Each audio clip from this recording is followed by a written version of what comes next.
welcome to That's Good Craic. Episode Me, Dan, Colin. of That's Good Craic. Yo, yo, yo. And, how are you, lads? What's the story? Listen to our Cracking podcast start there, every Danny. Wednesday. Cracking stuff, boys. What's the crack, Daddy? Alright, Col. Well, lads, what story? As Colin said last week, the crack is good in Cricklewood. Cricklewood, and I wouldn't leave the crown. What kept me here was a rake of beer and the old lassies for the crack. Jesus Christ, thanks be to the lamb and salmon. Non-alcoholic beer these days, you know? Fair play. So, firstly, I'd love to know, because I know you were at something at the weekend there, Mick. I seen a lovely photograph of you covered in shite. So, I didn't see that photo. Where's that photo, Mick? Oh, I may send it on. Sorry, I didn't actually post it into the group. I may post it into the group. The fucking hell and back. That was it. Like, did the hell and back. What you call it? Yeah, what you call it? And just as proof, I did get proof that I did complete it.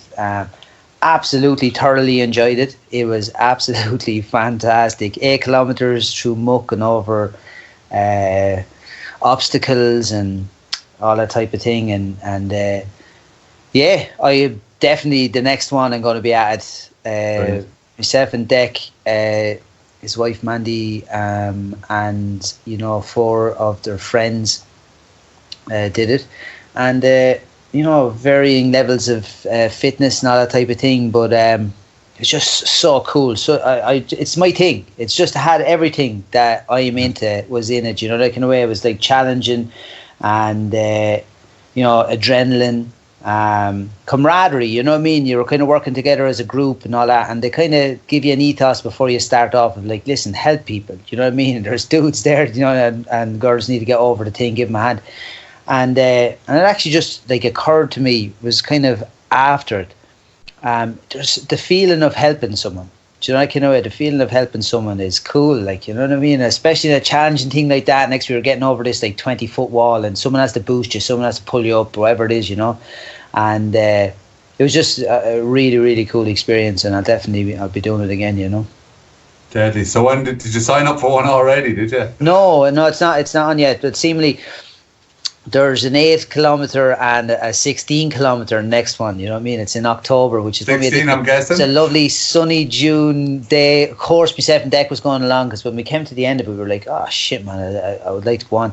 Now, a few of the people hadn't they needed a bit more help, and so we were kind of slower going around it. You know what I mean? There was a lot of kind of waiting and things like that. So it was easy enough to do in that way. So I'd say if you were going to try your best to really go at it, 16k.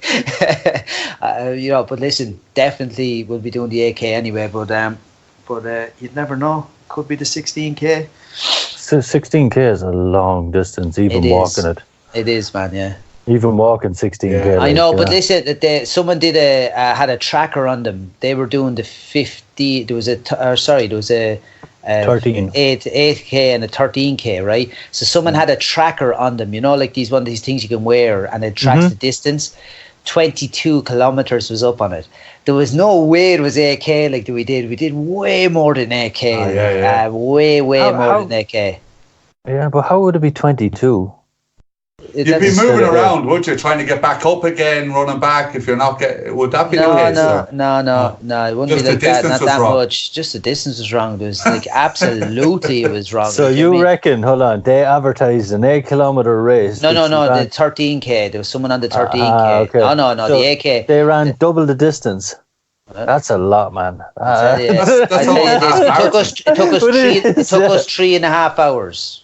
I know. Well, fair enough, I suppose. That's hilarious, though. Hey, come on down here. It's a 13 kilometer race. By the time we get to the end of it, fuck you, we're only messing. It's actually 22. I don't know. Listen, I wouldn't have believed it if I hadn't done the 8k and just experienced how long it seemed in comparison. Like, you know what I mean? Yeah. It's like, was moving all the time pretty much. You know what I mean? And even at that, I ran a lot of it. Like, you know what I mean? Myself and Dec would run ahead, and like, you know what I mean? We did a good bit of jogging through the different things, and still it was 3.5 hours. So I don't know.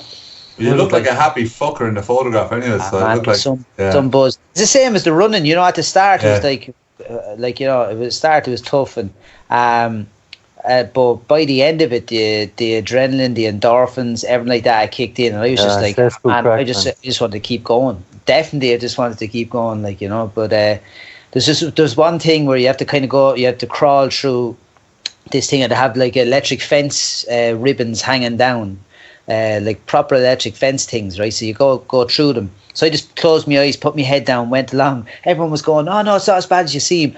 But I had a shaved head that was wet, and one just hit me on the top of the head. I get absolute. Oh, it was like electrocuting you. Yeah, man, like a kick in the head, like. I know it seems right, man. Listen, it's all part of, like, you know what I mean. But it was absolutely brilliant crack. There's no one bit. I don't understand why they're electrocuting people. Because it's called hell and back, you know what I mean? It's you go into the first thing you do is like you jump into an ice bath, and you have to duck under these tires that's in it, so you have to like get down into it, and that's pretty much the easiest thing. Sounds great. I get it. You know what I mean? Electrocuting a fella on the bald head when he's covered in water. No, way worse than that. I paid to watch that, man. Way worse than that, right? They had snipers, you know, with like a salt. Yeah, that's what I was going to ask you. Oh no, lads, I'm not joking you, right? I ran on for a kilometre, and I was still paining me. I was there, this surely be gone by now, you know what I mean? There was this guy, a sniper dude, he was like, and of course we stopped at the spot where the sniper was. The dude in front of me stopped, so I was like, "Oh, are we waiting on someone?" And next minute, this guy just started opening fire on us. Then there was this guy just standing out, and this lady ran by him, lads, and he just turned around and just offloaded the whole thing. Is that even legal? Ah, yeah, man. You say, like, I mean, it's all part of it. It was great. It was absolutely great. So, but like, you know, I went legging it, and the guy in front of me like got shot in the leg. It was like somehow platoon. It was like his leg went, you know, then it got hit in the back of the leg, and it's kind of like shot like this. Yeah. It was like, so crack, man. But that's like non-lethal weapons, like they have in the state where they shoot people with sandbags and shit. You know what I mean? That's it. It was like, other than that, like, you know what I mean? So other than being shot and electrocuted, it was... or like, you know what I mean, crawling through... Like, there was a slide down into the lake. And that was actually the most shocking thing, because we go through different... Even the ice bath, the lake was absolutely freezing. I was actually shocked when you hit the water, like how cold it was. Everyone said... What were you doing in the lake? You just kind of slide down into the lake, then you swim out, but you come up onto this platform, and it's like it's about 15 foot high, and you can dive in. Your mum was saying it was like 5 feet or 5 meters deep. But so as Colin knows, I'm into diving, and I was like, so it's okay to dive, and he says yeah. So I went and I did a fucking swan dive into it. It was great crack. But no, I just thoroughly enjoyed it. I'd recommend it for anyone. 100% the next one we're going to be back at. Definitely. Looking forward to getting electrocuted. Yeah. Fair fucking play, man. That's something going, like. Yeah, no, so it was cool, and it was just really, really cool. I was kind of, it was a bit dubious of it. Like, I mean, I didn't know what to expect, to be honest with you, but the bit of preparation did stand to me, has to be said. One of the wonderful gifts sobriety has given you and allowed you to do and achieve. Yeah. Michael, would you ever thought of doing something like that when you were taking copious amounts of drugs and alcohol on the weekend? I would have thought about it lots. Thought about it is all I would have done. You know, if you landed in front of me, like, I mean, I was always into like jumping off cliffs or doing whatever, but but generally speaking, I wouldn't have made the effort. I definitely would have trained, but I definitely wouldn't have made the efforts to go to it, you know. Well, take aside the actual copious amounts of drugs and alcohol. There was also probably 20 to 40 cigarettes per day as well. That were involved in that. 40 at least every day, yeah. Were you smoking 40 cigarettes a day? 20 cigarettes in work and 20 cigarettes when I get home every day. That is a lot of cigarettes, man. Yeah. So can you imagine that by today's standard now? What is it, €14 a box in Ireland, is it? Yeah. That's €28 a day on cigarettes. Yeah, just now in time, I tapped out. Crazy, man. I was about saying 30 to 40 a day, Benson Hedges. I got to 20. That was my cut-off point now. When I get to 20, I just burn out. I couldn't do it anymore. But you used to see it even the way I used to smoke, man. Like, you mean, if I wasn't getting that kick in the back of the throat, I'd be hanging out of it, like, you mean, sucking the life out of it. You know, I'd no cut off point with I think the only time I ever would ever go through that shite in the past would be if I was running away from the police. Go through fucking getting shot. No, joking. But what I was going to say to you, Colin, I wanted to ask you, how the fuck are you getting on with the vape and not vaping anymore? 2 weeks of the nicotine, so that's cigarettes and vape. I have to say, well done, man. It is. It's pretty cool, but amazing. I have to say the cigarettes are a bit tricky because when I start vaping, after a few years of vaping, it kind of allowed me to have the odd cigarette without going back on the cigarettes. So I'm smelling cigarettes lately and thinking, sure, maybe I could have one. Jesus Christ. Everybody's I know. One, innit? But I don't even enjoy it. I like the idea of it because I'd smoke a few pulls when I throw it away. I take just a couple of drags and then I end up throwing it away. I don't even like them. I can handle it. I'm cool. I have a mate and he'd smoke 20 cigarettes a day and he decided to give them up, and he just decided then when he'd be having a drink he'd just have a cigar, and then of course he woke up the next day and he had a couple of cigars in a box, and he ended up he was smoking 20 cigars a day. I was going, that was a slick move, man. Oh God, that's a slippery road, it's a slippery road. I just fucking delighted, man, not to be dependent on that stupid fucking thing hanging on my neck or hanging on my hand and my mouth all day long, But so that's it. Any crack with you, Dan? Huh? Well, look, I've had an interesting week. As I told you lads last week, I can't remember what day it was, but I'd started the Metabolic Reset, or they call it the Metabolic Cure, for fat storage. And I can see Mick about to take the piss out of me. I'm waiting for it. So I started it last week, and it was 2 days of loading, and I'm on I think it's day 9 now, day 8 or day 9. And I swear to God, man, Thursday and Friday and Saturday last week, I was like an antichrist. I literally felt like I had 2 days that I felt like I was coming off. It felt like when I was getting clean first, if that makes sense. I had massive cravings for bad food, you know what I mean? Like sugar, chocolate. And I was applying what we talked about, you know what I mean? I was just saying, it's going to pass, sit with it. But I was literally staying away from social situations. I was saying to Sahara, I was literally saying, I'm going into my room, I'm going to shut the door, I'm going to lie on my own, just because I'm not a good person to be around right now, do you know what I mean? I was literally like a fucking antichrist, and that lasted for about 3 days, and now I'm feeling quite good, and the food that I'm eating is my body's gotten used to it, and the level of calories that I'm getting, my body got used to it, is getting used to it. But between last Monday and today, I've lost 5.7 kilo. So, and it's fat. So I bought a scales to measure, your fat and your muscle mass.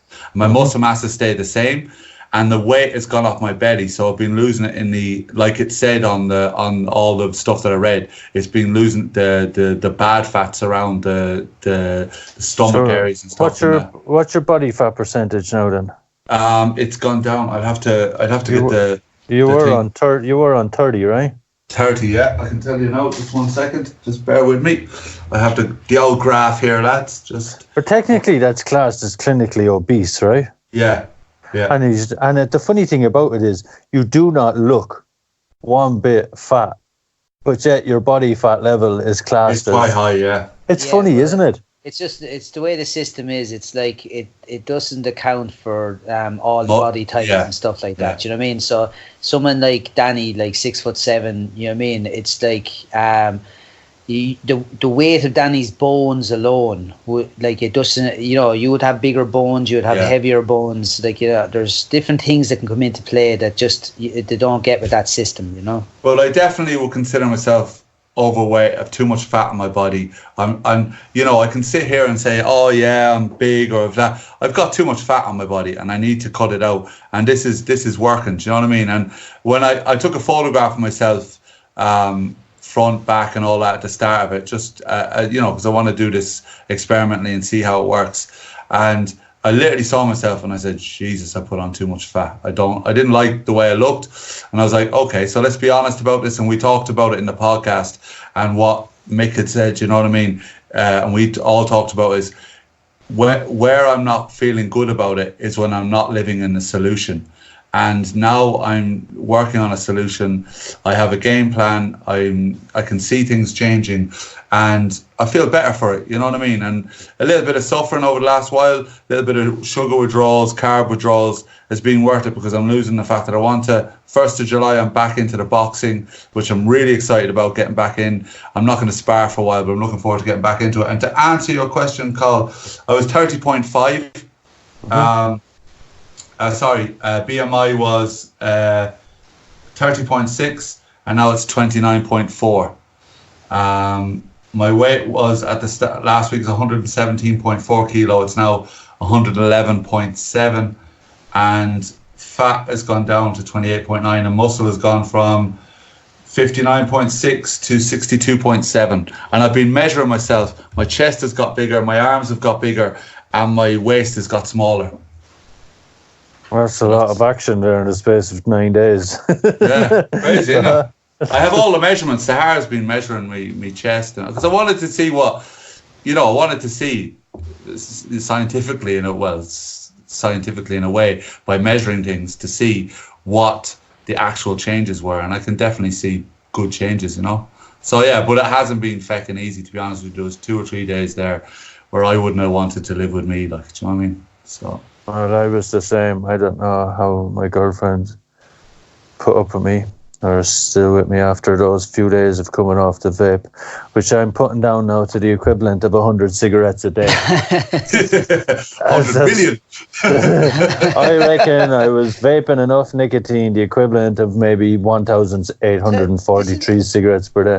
I was just thinking about that. You know, like how much is in that one of those containers? Like, so you know what I mean. You could work out how much nicotine there is per juice bottle, you know, like in a way, and how much juice are you using per week. Like you use a couple of them or that, you know, you'd get an idea, definitely. I don't really know. I had bottles of it everywhere, you know what I mean? All right, yeah. That doesn't sound good for a start, like. Yeah. Lifting up the lid of the Jackson, like putting in your hand and pulling out the. Stop hiding in me bin. No, you'd find them everywhere, man. Everywhere. I still find them today. I was in the gym today and I've opened my bag and I found 2 bottles in the bottom of the bag. Like, it's just everywhere, man. It's like when you give up drugs and you start finding paraphernalia hidden around the room for a while. You know what I mean? Stuff that you hid from yourself. I thought it was hilarious though, like to hear that you used to keep the vape underneath your pillow. Like that's hardcore, man. That is hardcore. Straight under the pillow, just under the pillow, man. Every morning, I'd have to know where it was. Well, I suppose I used to keep the cigarettes beside the bed, you know what I mean? I had no problems cranking one up in the morning, like, you know what I mean? But I suppose it's a bit more difficult to keep a cigarette under a pillow. But it'll never go off at night, like by your head, like isn't there a button on it, like that? Do you ever like roll onto the button and the next thing you heard is? I've often felt this really hot thing on my leg, like, and then I reached down and there it was fucking pumping away for fucking I don't know how long, you know what I mean? It's gone off a few times, yeah. But all in all, vapes under the pillow, all that bullshit aside, it's great to actually fucking not have to put it under the pillow anymore, not have to wake up in the morning. I swear to God, it's like hard drugs when you think about it. Wake up in the morning before the eyes even open, you're kind of fucking first thing you think of, you know? So it is freedom. Still, there's still situations like where it feels like it'd make it better, you know what I mean? Yeah, it's going to be like that. Definitely. But even, to actually go there, situations, I was at a funeral at the weekend and it was like someone that had died directly because of drug use, you know, over years and years and years of drug use. But that was the perfect situation to smoke. Excuse. It was lovely. Not even excuse, but just the situation. Take aside being sad and go, oh, I smoke because I don't buy into that bullshit. But just the perfect smoking environment. You know what I mean? Outside the church, like outside of fucking wherever, you know. It's a perfect opportunity to show why you'd use it. I just couldn't justify it. Be honest with you, like I'll be honest with you, Colin. During that time, I was wondering. I thought to myself, I thought he's gonna, you know, I thought maybe you would go back and have a smoke of it. So it's great, fucking amazing that you got through that time and you've not smoked. You know what I mean? I'm a fairly strong motherfucker once I get over the first little bit, like, you know, that kind of way. It's just getting started has always been my problem. Even trying to get back into things like losing weight and all over the years, it's always been just getting started is the problem. You know? Once I'm started, I'm a stubborn cunt. I am. Yeah, I am too. I'm good at giving up shit, like, when, you know what I mean. But when I actually get going with it. But yeah, just go back to that funeral. Like this, it was kind of a stark reality on a number of different levels of, you know, why not to take drugs and drink. You know. Why not to do it? Like, because there was some family, it was a family kind of thing, and then there's lots of parts of like this side of my family that would have had drug problems and that kind of thing, and I don't really get to see friends and that kind of people that I would have called friends and that years ago. Like, I don't really get to see them that much anymore, and to see the progression of drug addiction in a human, like physically, over that space of time was just over a few years, you know, it was really scary, man. And I wouldn't say it makes me grateful. Grateful would be the wrong word. I am very grateful that I don't do that shit anymore, but it scares me, actually. It scares me. Do you know people that you would have fucking seen, like, going, like, from when you were using, when you were drinking, that you see now that have completely deteriorated? Absolutely, yeah. Yeah, sure, man. It's like one of the there's a particular guy, obviously I'm not going to mention a name, that I've met over the years that we would have used together, and in fact I would have done a lot of my earlier using with, and when I meet him, like, he's talking about like his like drug-induced psychosis. You know, he's talking about he doesn't look well. He looks bloated. You know what I mean? There's a lot of shit going on for him, and he talks about stuff like, you know, just crazy shit. You know what I mean? Like chips in your teeth. You know, colonizing Mars. All this sort of stuff that colonizing Mars. I mean, what a legend. You know what I mean? Literally, I remember we were driving. I gave him a lift. I gave him a lift years ago, man, and picked him up, and he didn't look good, and he literally, and I was in architecture years ago, and he literally said to me, man, look, do you know what? There could be work for you in the future. And I was like, oh, right. And he goes, yeah, they're going to be colonizing Mars, and you can get some work up there. You know what I mean? As funny as it is, like, it's still, you know what I mean? He would truly believe that shit. Do you know what I mean? And just him as a person, like, when he was younger, like, he was like a hit with all the ladies. The women loved him. He was, you know, a very handsome lad. You know what I mean? And genuinely a really nice guy. And to watch the deterioration of his mind and his body from addiction was very hard to watch. And as you said, I like the word you used. Fuck, it's scary. Yeah, it's scary what this disease can do. And over the last while, I've seen a few people go back out over the last while, and you know, it's been you know, it's scary to watch it happen. Like, you know. I just want to clarify something there as well. When Danny said this disease, it doesn't mean the guy had some weird disease. For anyone that doesn't know, he means the disease of addiction. Apologies, lads. I just no, I know, yeah, but just addiction is a recognized disease nowadays. Am I right? Yeah. By the World Mental Health Organization. reference page 442 of the, Article 62.3. yeah, but no, look, I'm standing there because I went over to talk to this guy that I know, like, that would have been a good friend of mine when I was a teenager in early 20s, and he's just grey. He was grey in the face, like, and I remember said to him, you know, you're going to have to stop because you will die. And it's funny when you're like that, or when you're looking at someone that's like that, that's grey in the face and is struggling with hard drugs. It's like death is an option. Of course. You know, for to me or you now, we're going to do everything we possibly can not to die, right? You know, like, but I suppose when you're in the height of it like that, death is an option, and it just becomes like accepting. It's nearly, you know, you're just accepting it. Ah, sure, look, this is what's going to happen. I suppose you're kind of dead. I wouldn't say dead on earth, but you know, it's the closest thing I think you're going to get to hell if you're in the height of active addiction. Like, you know, there's levels to it, obviously, you know. When you're at the top levels of it, like, and just heavy into drug addiction on a daily basis, I think it is the closest thing to hell. You know, and just to see people like that deteriorate over time, and you know, the tricky thing about it is as well, you know, and this doesn't apply to people taking hard drugs. You know, you have different types of kind of people that I know, right? That would have been into drugs. You have people into drugs that are into heroin and crack and stuff like that, right? No avoiding that shit. That's just going to take you down. That's just going to kill you in a very short space of time. Well, not short, but short space of time relative compared to other stuff.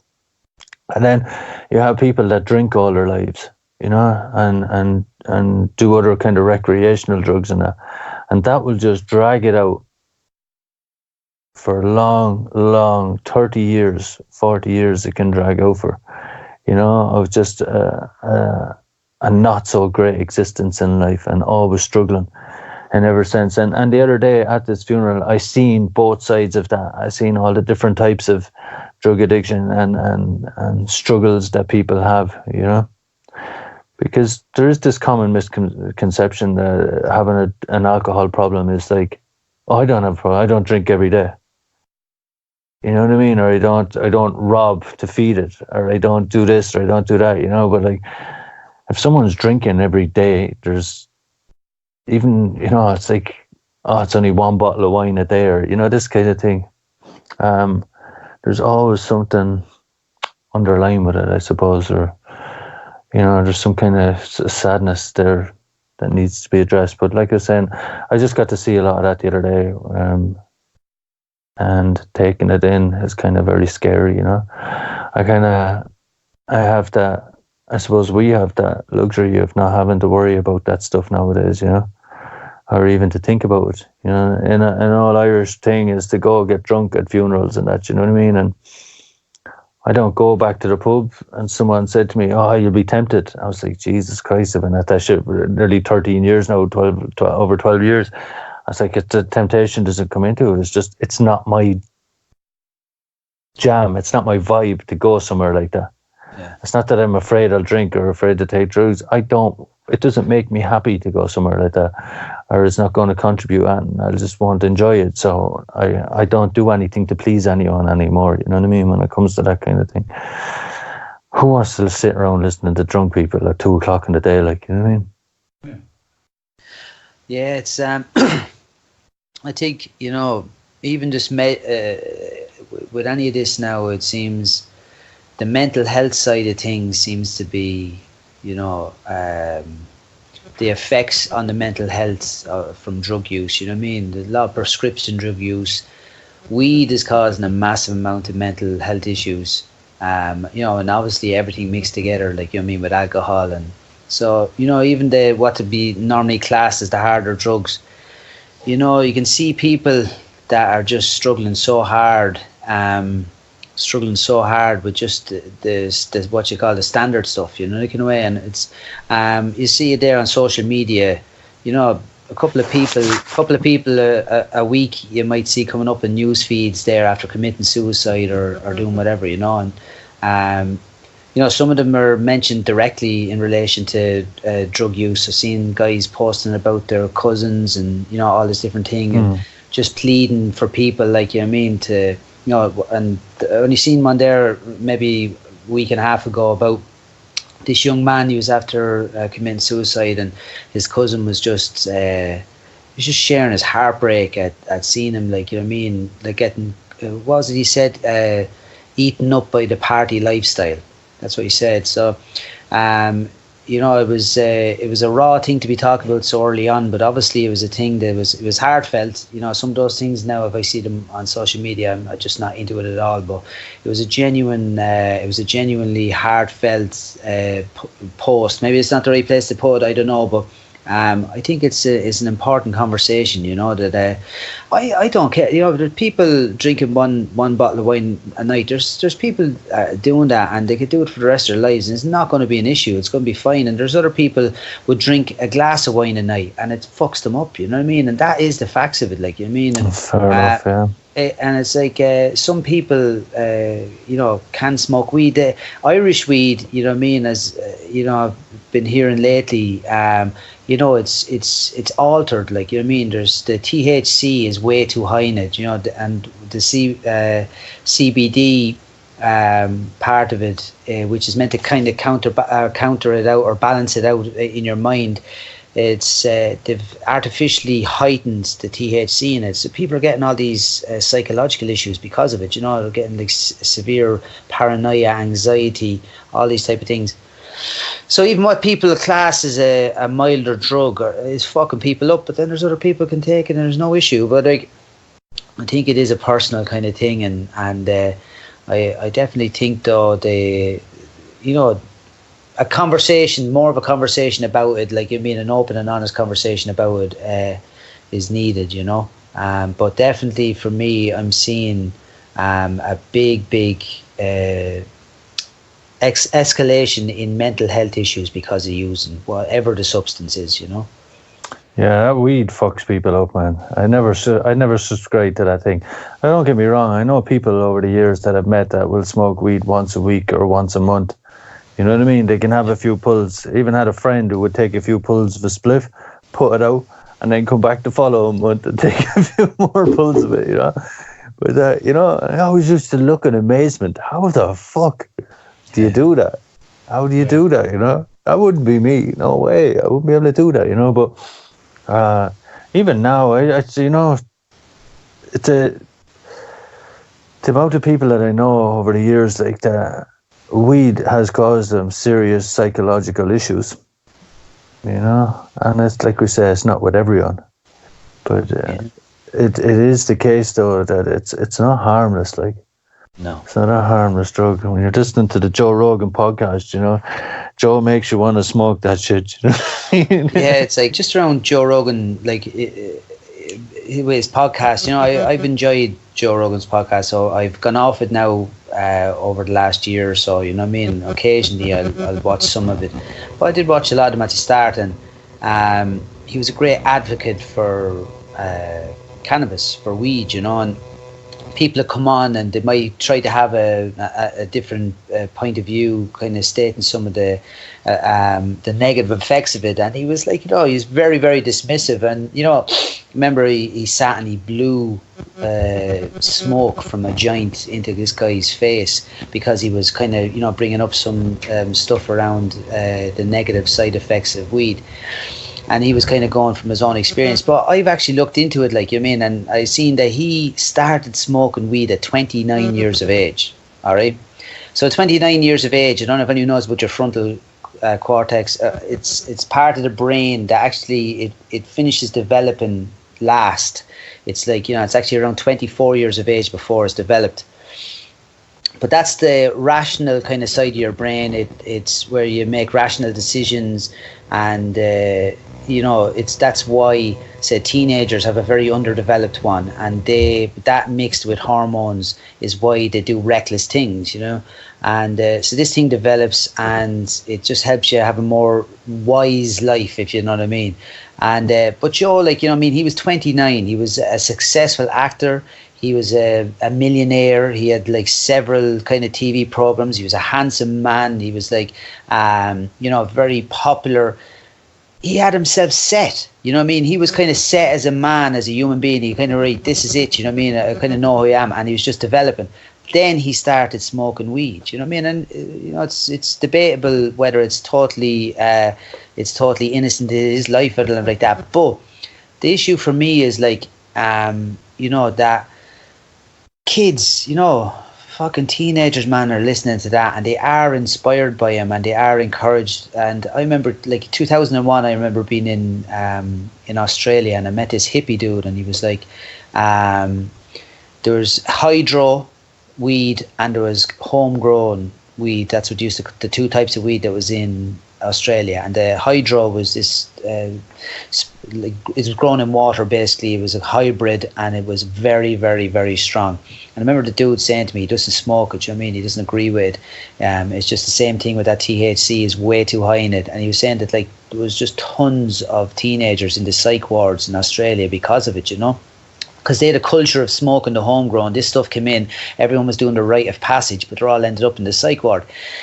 So it's when your brain isn't properly developed, and you start putting these substances into your body, especially the way they are now, they're altered, they're extreme, I can see it having a marked effect on kids. I know teenagers that are at it. I can see, and there's always been issues. Listen, I was one of them, There was that shit I shouldn't have been at, and it had a negative effect on me, but not me mental health to that extent, It was it didn't. I had me issues, I had me stuff that gone on from me, from experiences in my past, all that type of thing. I'm not saying that, but that psychological or those psychological issues that kids are having now, and lots of them committing suicide and stuff like that. It's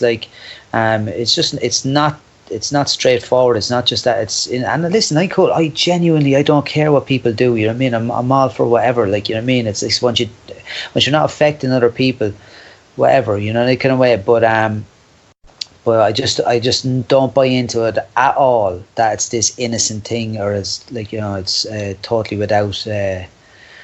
without consequence. Because I'm a big believer they should legalize weed. I really am. I don't it's not that I want to smoke it around, but Joe Rogan had me thinking, oh, maybe it's different. Maybe it's different than when I was smoking some hash years ago, Yeah. And I tell maybe I was doing it wrong, because the way he was getting, he made everything better. I can remember, he's very, he'd make it with the ayahuasca or DMT and all this type of stuff. Yeah, I think he has changed his tone on it a little bit. He has gone back. I think he was kind of forced into it by people bringing stuff to his attention. But it's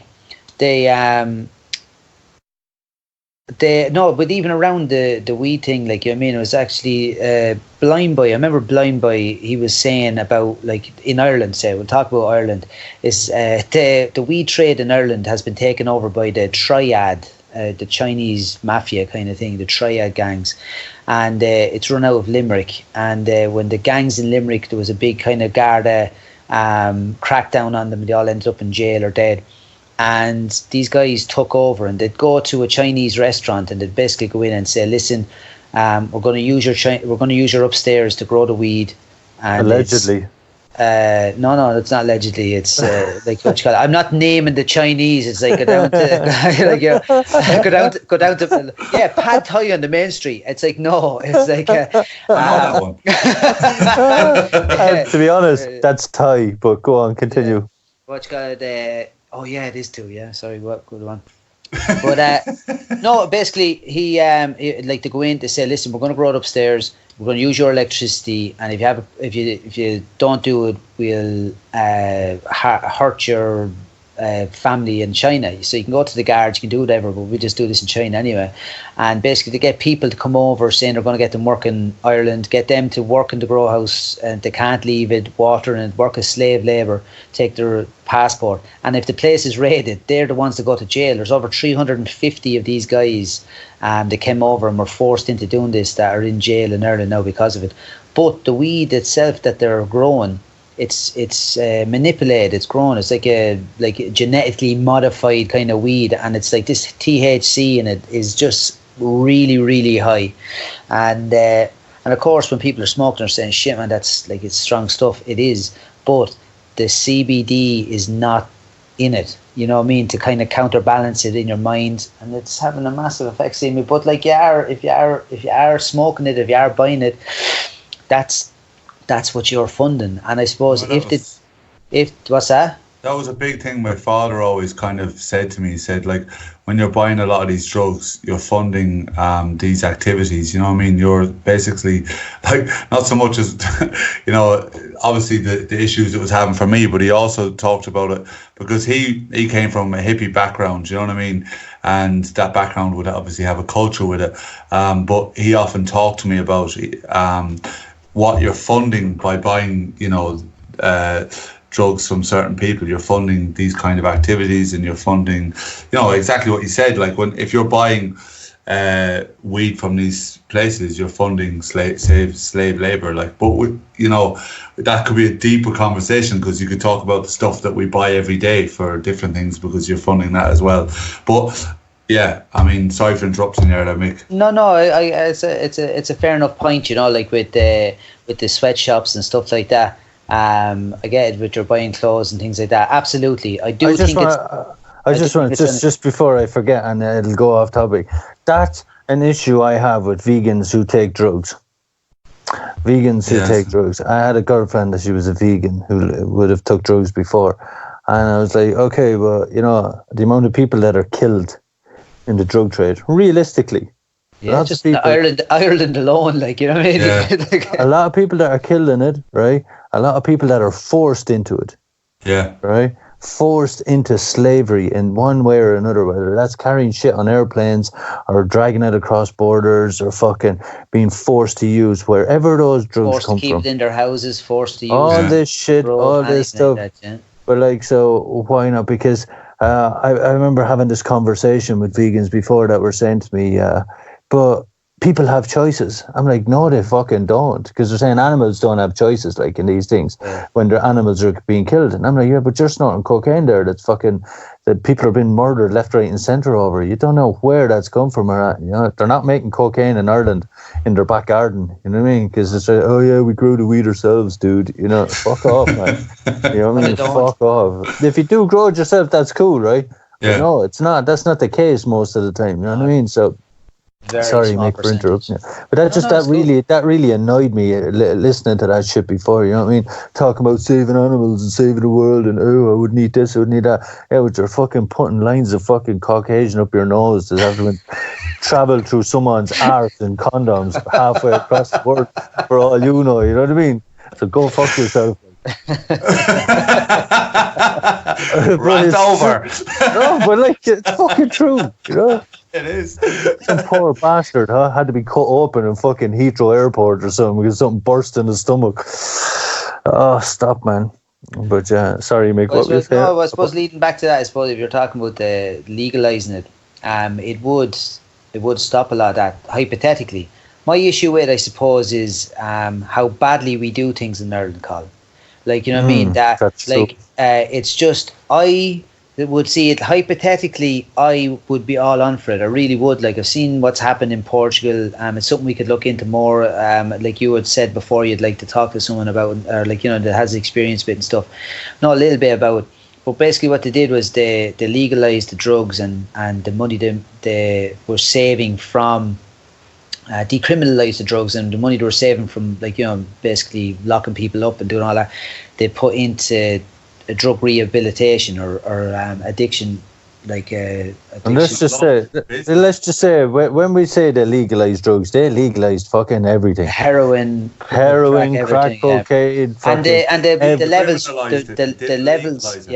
but the levels dropped massively, like of 50% in 10 years.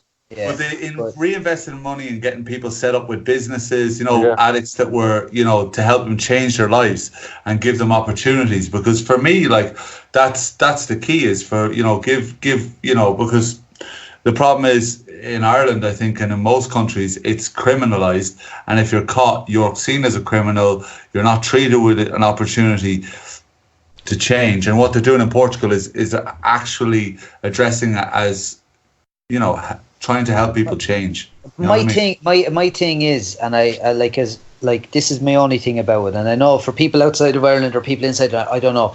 It's the fact of looking at how we do things in Ireland and how badly we do them. I'm not being negative about it. I'm just saying, even look at the time. See, Portugal had this massive. Like, we have a big heroin problem, right? But Portugal had a massive. It was actually a percentage of their population, was addicted to heroin. Was it 1% or 2%? I think it was 1%. But that's a lot. That's crazy. That's just fucking insane that you would have a percentage of your fucking population that's actually addicted to a drug like heroin.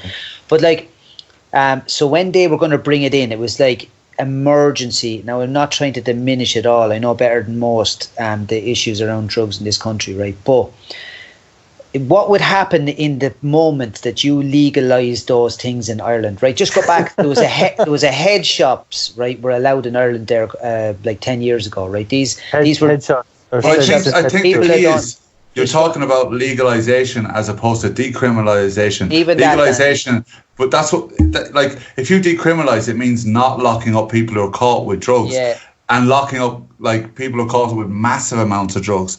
And legalizing is actually allowing people to sell it legally, which is not allowed in Portugal. Is it not? No, you're allowed use it, and if you're caught, you're not seen as a criminal, if that makes sense. If you're selling it, it's illegal. It's the concept is decriminalization as opposed to legalization. If you go and legalize something, it means you can buy it in shops, you can buy alcohol, cigarettes. Yeah, but I actually think what Colin was talking about, it was just with the weed now, in fairness. I think actually what Colin was saying was to legalize weed, and then it was marijuana. And then to decriminalize drugs.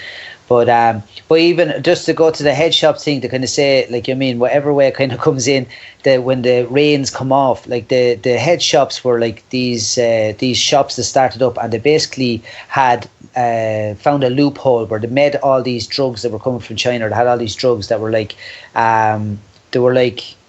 what would you call substitutes for the synthetic versions. Synthetic versions of drugs.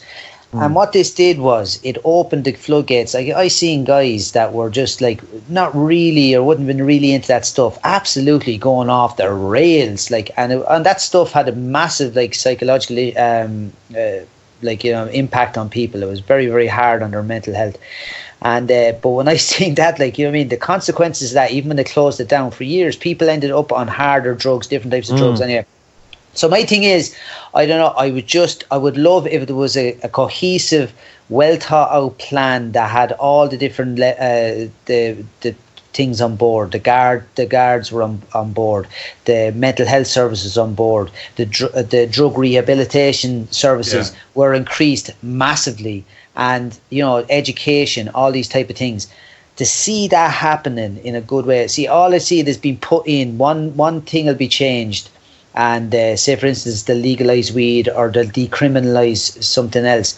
And I just don't see it having the positive impact. I don't see people getting locked up over drugs. It's just fucking ridiculous. If you're not a violent person, you shouldn't be ending up in jail, in a way, within reason, you know what I mean? If you're going around but if you're a violent drug dealer, you should be going to jail. I'm just saying, if you're not a violent person, you're just someone who's doing your own thing, and you shouldn't be going to jail over things like that, you know what I mean? But no. I would just like to see a really good plan, go to places and see where best practice is. I don't understand why this isn't done anyway, and you know what I mean? Well, I do know, but we won't get into that.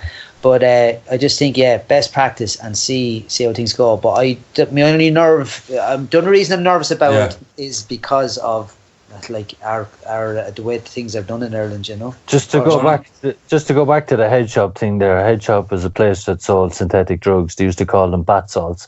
People that snort the shit out of it and they get high as motherfuckers. Methadone, all this kind of stuff. So it was, what they do is get cocaine and change the genetic makeup of it slightly. Yeah. So it's completely different, because it's not actually the word cocaine that's banned. It's the chemical. So that whatever the chemical name on the drugs were, so they just change it slightly. But they had these shops in Ireland, and I swear to God, within a few weeks of these were open. They were open 24 hours a day, 7 days a week. I remember being at an event in Dublin, and next door to it's quite an iconic, where we were the last time, I don't want to name it in relation to drugs now, but next door to that, there was a window. I remember saying to me, mate, because there was a queue down the whole street. The whole street, there was a queue. And I remember saying, this was late, like this was 2 a.m. I remember saying to me, mate, what the fuck is that? And he goes, that's one of those head shops. People were queuing down the street to get these bags of like methadone or whatever it was. Like, that messed up a lot of people, man. A lot of people, man. I know loads of marriages that broke up, people in the psych ward. I know loads of shit that went down over that. And people that never would have been involved in that type of stuff. And even the weed that they were selling, I remember someone telling me. Spice, isn't it? That's what they call it. It's spice. Spice, but there was loads of different types. And I remember someone telling me, if you pull to this thing and you're left like a fucking left. I was going to use a politically incorrect word. I was waiting for it. I was going to say left like beep beep beep. But just left absolutely stupid, you know, like left out for the counter on a sofa for the day, like, and it's kind of hard, yeah. And then they just had to come in. That was epidemic. That was actually gone to the wasn't it? I remember You could just go down and buy, like, you could literally buy any drug you wanted in this shop. Thank God I was out of the game. Just out of the game. Just out of the game. Sitting down snorting bath salts, like, mad shit, man. I mean, just like my personal belief on the whole situation is this. I'm not a big fan of legalization. I can see the point of legalization of marijuana for the fact that it's going to take away the criminal aspect, but I'm definitely pro decriminalization. But as you said, Mick, decriminalization with the backup of the police being understanding, like they've done in Portugal, psychiatric help, you know, psychotherapists, all that stuff involved in getting people, and full-on support from the government in getting people, you know, back on track in their lives. Instead of just, you know what, we're going to put you in prison. That's the solution. We'll lock you away. You come back out with more tools. You know what I mean? And for me, that's the way forward. In my opinion, is decriminalization with massive support from the government in helping people change. You know what I mean? Because I think it's the only, in my opinion, it's because if you lock people up who are using, just go to prison and learn. You know, it doesn't change anything. Like. I still think they should really make weed legal, though. I know decriminalization is definitely the way to go with all drugs. I think it just doesn't make sense that people. I remember when I was younger, man, a guy that I know went to jail for 4 years over what's a half ounce of hash? How many grams is that? 14 grams of hash. Went to jail for 4 fucking years. That's mental. Like. You know what I mean? Like, absolutely mentalness. But that's what was happening when I was a teenager. You know what I mean? That's the type. But now they're a bit more lenient. But people still do heavy jail sentences over drugs. Like even in the States now, where they've legalized a lot of weed, a lot of people went to jail because of that, and that's legal now. It's kind of crazy, isn't it, when you think about it? Jeez, man. Like if I was caught with some of the stuff, back then I would have been doing serious time for sure of it, like. Yeah, but just to think nowadays, like weed compared to weed to alcohol, man, you know what I mean? Alcohol is absolutely devastating stuff on Irish society. You know, even the weekends, the violence, everything, man, it's fucking insane, you know? Kills more people than anything else. I know, all man. Put together. It's crazy, crazy shit. Like, I think kills 5 million people a year, does it? I don't know the stats. Something like that. Cigarettes was 2 million, and then drugs is down way a lot lower than the rest of them, you know? But like, it literally fucks a lot of Irish society up, you know. Yeah. It's funny they were debating this, man, on 2FM today, all about this. They had psychotherapists and everything, counsellors talking about this very topic. It just out of at the moment they're looking at, because I'm not obviously in the loop what's going on in Ireland. Are they in the process of looking to legalise it in Ireland? Medically, I think there's discussions for medically, you know. But like, think about it, right? All the stupid shit people do when they're drunk, lots of stupid shit. Or amount of relationships have been broke up, maybe people cheating, you know, people fighting, people beating people up, all this stuff, like the amount of stuff that goes on through alcohol. Like, weed doesn't do that. I know, like, if you sit down, so anything you do every day is going to mess you up, right? But say, for instance, if you were a casual smoker of marijuana, is it going to mess your life up if you smoked it once a month? Like some people would drink once a month, like, yeah. I think it depends on the person, doesn't it? I think it depends on their, as Mick was saying, their development. You know what I mean? It can trigger someone after like a few joints to have I'm trying to think of the word, to just not be right afterwards. You know what I mean? Schizophrenic, yeah, and it can just like that. Listen, I will never smoke that shit ever again, because it does not agree with me one bit. Me neither, man. It's super paranoid. No, mate, I'm one of those people. Fuck that.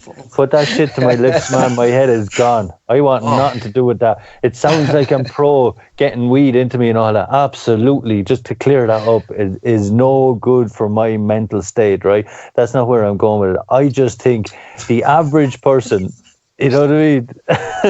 The average person that wants to smoke some weed should be allowed, if they're allowed to go out and drink 2 litres of vodka, but you can't smoke half a joint. Where's the sense in it? Do you know what I mean? It just makes no sense.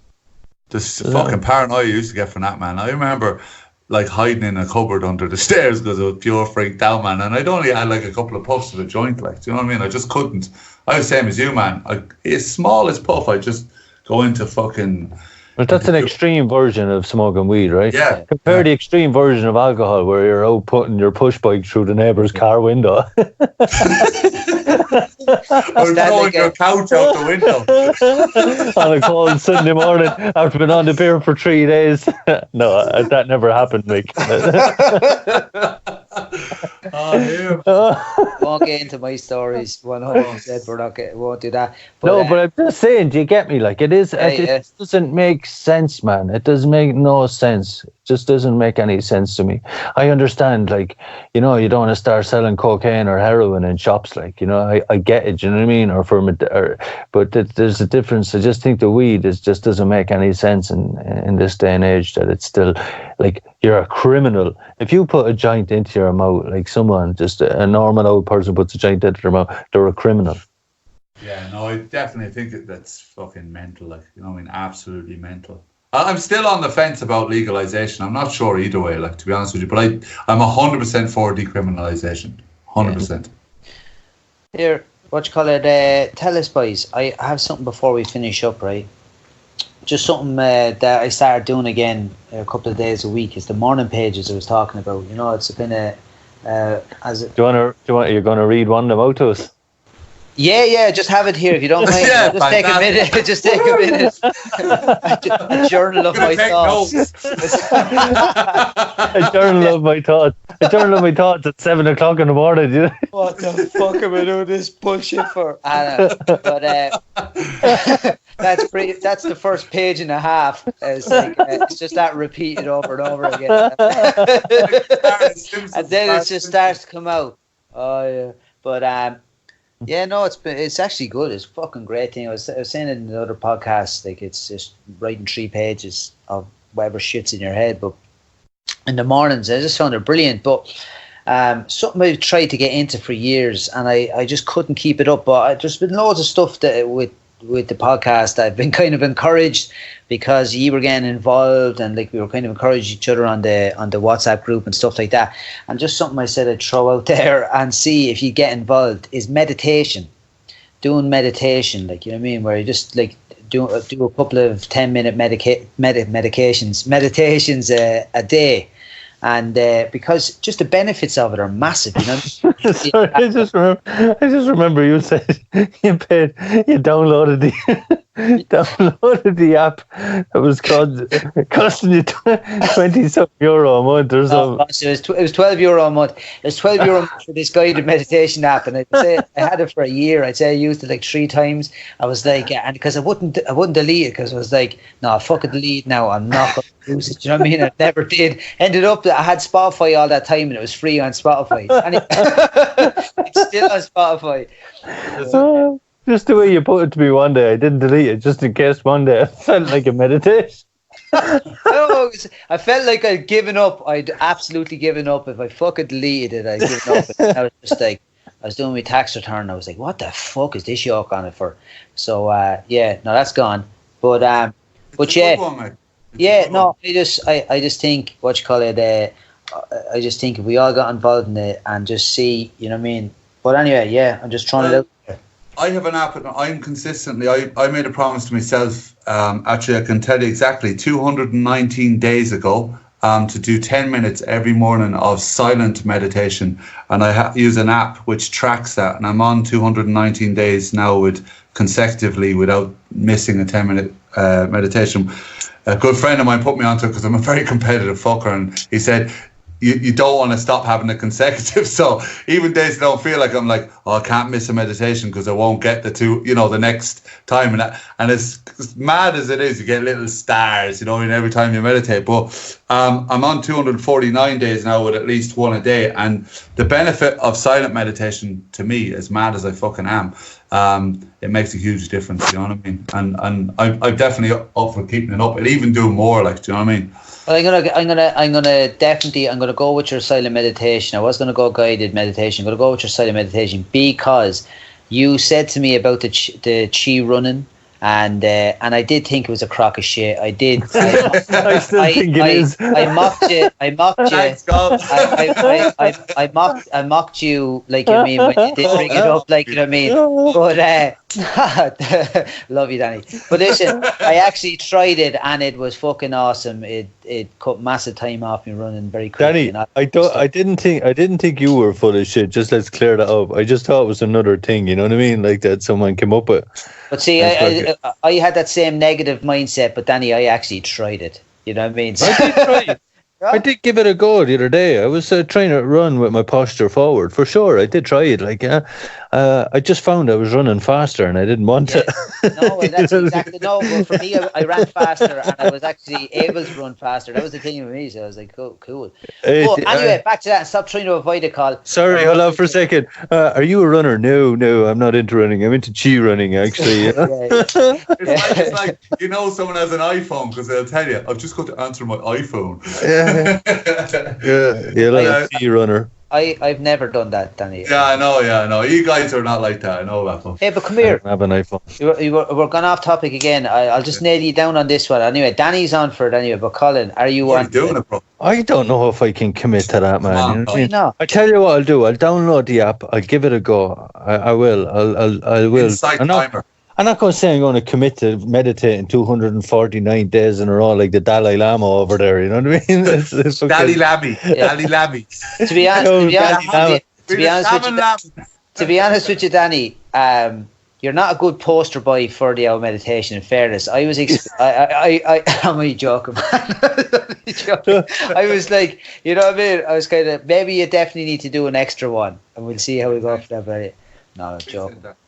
No, I will. I'll try it for sure. 10 minutes I can do. Cool. Start. So what's the app, Danny? Insight timer. What's the app, Dan? It's called Insight Timer. Insight timer. Okay, I'm gonna check that out. And we're not being sponsored. Yeah. Insight Timer, the top. Come back on next week. I just can't believe how Insight Timer. It's really revolutionized my life. But just a quick as you mentioned, Insight Timer. I also have this amazing teeth whitening kit that I started using yesterday. And you'll get 3,000 Penally pens with this kit. Do you remember the Penally pen? That was literally the best infomercial I've ever seen in my whole entire life. Look, they're literally firing the pen at a dartboard. You know what I mean? Oh, yeah. By the Lads. end of it, it's like millions of them. It's like, I didn't have the ways or means to get one at the time. If I had Amazon now, I was on that motherfucker. Oh, instantly. Of it, yeah. Finale pen was Now, fucking you talk about pens, lads. See this. I have to, like, actually just clicking it in my hand. Fountain pens, lads. You need to get onto these. I had one in 1992. Oh my God. Man, it's salmon fucking awesome. Telling you, it's a joy to write with. It's absolutely. Also, I tell you what, I do have things there in life. somewhere. I have a tactical pen. It also doubles up. It's a tactical pen. Listen, It sneaks into the room under fucking cover. Danny, Yeah. go on to eBay or Amazon and type in tactical pen when you're ready. Hey, this thing is like it has a head on it like the blubber hammer in a train, you know, for smashing windows. Wow. But you got, like, I mean, there was an advert came up. And you would talk about impulse buying at 1 o'clock in the morning in bed. It's like, oh look, yeah, fucking. I was in Australia and a guy that I work with got a delivery to work, 3 pens. He pulled them out, were the coolest looking pens I've ever seen. I said, what are they? And he goes, they're tactical pens, right? He was big into buying tactical stuff, you know what I mean? Tactical belts. You know, I didn't realize there was a whole tactical range of equipment out there. But the tactical pen was one that caught my eye. But one end, it writes, beautiful. And then at the other end, it's a deadly weapon. So that's the idea of a tactical pen, yeah. What does it do? You club people to death with it. In case you're attacked. What do you know what I mean? You said it was a hammer. No, you know, like, do you ever remember on the trains or the buses, break glass in case of emergency, and there's a little hammer there that you hit a window with and it shatters it. Yeah. Yeah, it was kind of like that. But it just took me. Stay to that, man. What the fuck? He's just gonna whip it out of his pocket and, like, you know, knock something out with it. On the artwork for this podcast, I'm going to have a tactical pen. I guarantee I'm going to get fucking hit with that at some stage. But you should buy a tactical pen. They're brilliant self-defense weapons. I'm going to go online and order one, man, just to protect my life. They're only €1. Sahara as well. €3, yeah. All right, boys, where can they find us? So hit us up on the Instagram at That's Good Craic Podcast, or hit us up on Facebook at just That's Good Craic. And Twitter, it's that_crack. And Mick, where can they email us? And our world famous email, 3drylads@gmail.com. That's 3drylads with the number 3. And if anyone's listening on iTunes or that, give us a rating, give us a nice review if you'd like, and we'll see you again, or we won't see you again, but you'll hear us again next week, hopefully. And also, if you do listen to our podcast and you feel like you need help with anything, do seek out kind of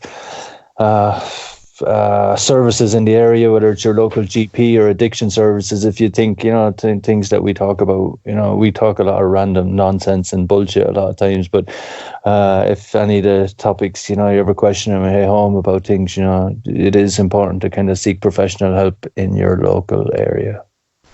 And it's an amazing later time for people who are listening. We're about 3 hours later than we usually are. Last week, I had a lot of espresso before we came on, and it was like, and now this is all chilled. You know what I mean? It's all laid back, evening time podcast. Yeah, well, they do. I'm so cool. They call me Breeze back home. You know what I mean? Jesus. They're like, yo, Breezy.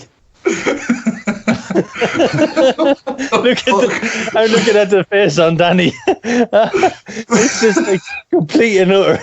What is this lad on about, What the holy fucking... I can't even say that saying, man. I want to keep that saying that you told me last week. Be the lamb and salmon. Be the lamb and salmon, right? It's one of the greatest.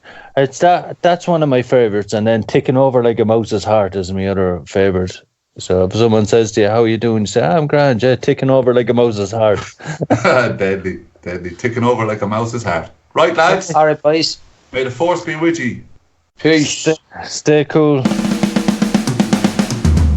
Don't forget to subscribe to to That's Good Craic on iTunes, Spotify, Podbean, and wherever you're listening to it right now.